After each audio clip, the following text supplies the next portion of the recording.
समस्यांबाबत आंदोलन करीत नगरपालिका प्रशासनाला निवेदन देण्यात आले। आरोग्याच्या समस्यांबाबत अनेक अडचणी उपस्थित होत आहेत। त्यात मातंगवाडा परिसरातील महिला सुलभ शौचालयाची फार बिकट परिस्थिती निर्माण झाली आहे। त्यामुळे परिसरात दुर्गंधी पसरून आरोग्याचा प्रश्न निर्माण होत आहे। शौचालयाची विष्ठा व पाणी बाहेर पडून दुर्गंधी पसरून रस्त्यावरून परिसरातील नागरिकांना या घाणीच्या त्रासाला अनेक वर्षापासून याचा त्रास सहन करावा लागत आहे। त्याचप्रमाणे नगरपालिकेचे अहिल्यादेवी शॉपिंग कॉम्प्लेक्स मध्ये अनेक वर्षापासून दुकानदारांना अनेक समस्यांना तोंड द्यावे लागत आहे।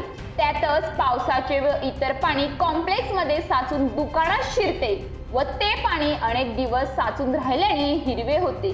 त्याच्यातून जंतू उत्पन्न होतात आणि आरोग्याचे प्रश्न उपस्थित होत आहेत। अनेकांना डेंग्यू, मलेरिया सारख्या आजाराला सामोरे जावे लागत आहे।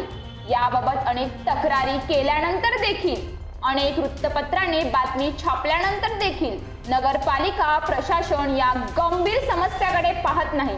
आरोग्याच्या समस्यांबाबतचे 8 दिवसात हे काम पूर्णत्वास न झाल्यास, आरोग्याच्या गंभीर समस्या न सुटल्यास उबाठा शिवसेना आंदोलनात्मक पवित्रा घेऊन टोलेजंग नगरपालिकेत या दुर्गंधीचा डेमो दाखवून आंदोलन करणार आहे, अशा आशयाचे निवेदन उबाठा शिवसेनेतर्फे देण्यात आले।